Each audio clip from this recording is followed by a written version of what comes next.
जय Malhar news चॅनलच्या सर्व प्रेक्षकांना सपना चौधरीचा नमस्कार।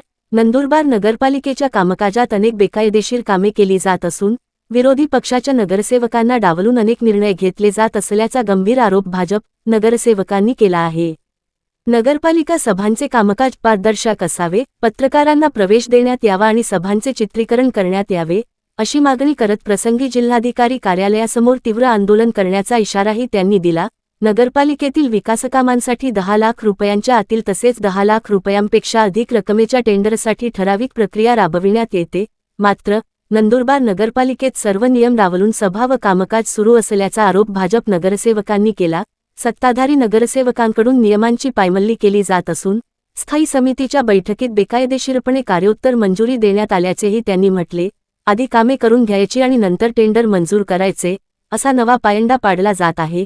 कार्योत्तर मंजुरीसाठी आवश्यक ती टिप्पणीही ठेवली जात नसल्याचा आरोप करण्यात आला, त्यामुळे नगरपालिका प्रशासनाच्या कारभारावर प्रश्नचिन्ह निर्माण झाले असल्याचे भाजप नगरसेवकांनी सांगितले। दरम्यान सभागृहातील कामकाज बाहेर जाऊ नये या उद्देशाने पालिका प्रशासनाने पत्रकारांना प्रवेश नाकारल्याचा आरोप करण्यात आला।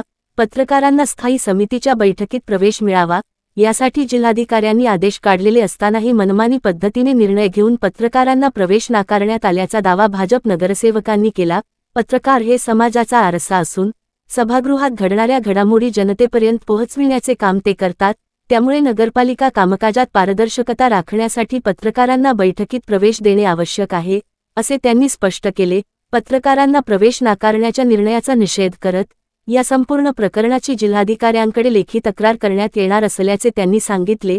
योग्य ती कार्यवाही न झाल्यास जिल्हाधिकारी कार्यालयासमोर आंदोलन करण्यात येईल असा इशारा विरोधी पक्षनेता हिरालाल चौधरी यांनी दिला। यावेळी लक्ष्मण माळी, संतोष वसईकर उपस्थित होते। सपना चौधरी, जय मल्हार न्यूज, नंदुरबार। नमस्कार, मी हिरालाल चौधरी, विरोधी पक्षनेता, नंदुरबार नगर परिषद। आज रोजी स्थायी समितीची बैठक आयोजित करण्यात आली होती। सदर बैठकीत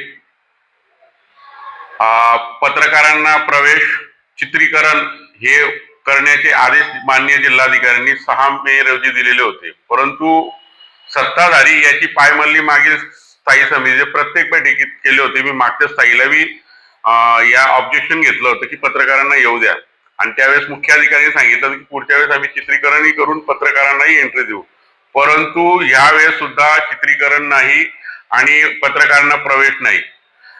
मी नंदुरबार शहराच्या नागरिकांना लक्षात आणून देतो की कसं बेकायदेशीर काम हे सत्ताधारी करत आहे।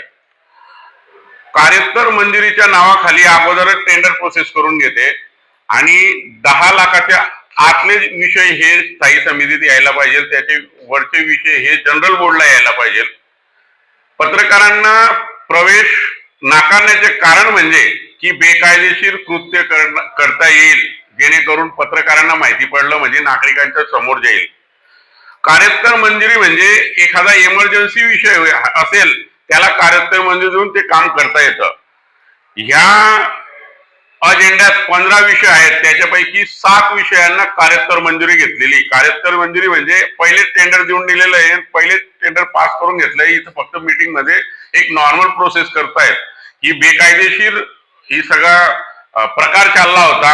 पत्रकारांना प्रवेश नाकारला जात होता, व्हिडिओ चित्रीकरण होत नव्हतं, कारण की तुमच्या असं काय आहे की ते नागरिकांपर्यंत बाहेर जाऊ होऊ दे ना, खुली चर्चा।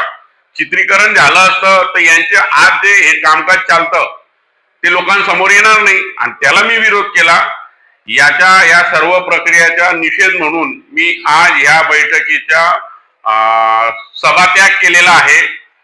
येणाऱ्या काळात माननीय जिल्हाधिकाऱ्यांना ह्या बैठकीच्या आम्ही लेखी तक्रार करणारच आहोत, आणि काय आपल्या जिल्हाधिकाऱ्यांच्या आदेशाचे पायमल्ली नगरपालिका प्रशासन सत्ताधारी कसे करत आहोत। माननीय जिल्हाधिकाऱ्यांना आम्ही सर्व भारतीय जनता पार्टीचे नगरसेवक येऊन त्यांच्या लक्षात आणून देऊ, आणि तसं न झाल्यास आम्ही जिल्हाधिकारी कार्यालयासमोर लवकरच आंदोलन करू आणि सत्ताधाऱ्यांना भाग पाडू। पुढच्या बैठकीत चित्रीकरणही व्हायला पाहिजे, पत्रकारांनाही प्रवेश द्यायला पाहिजे, अशी ही माझी मागणी आहे।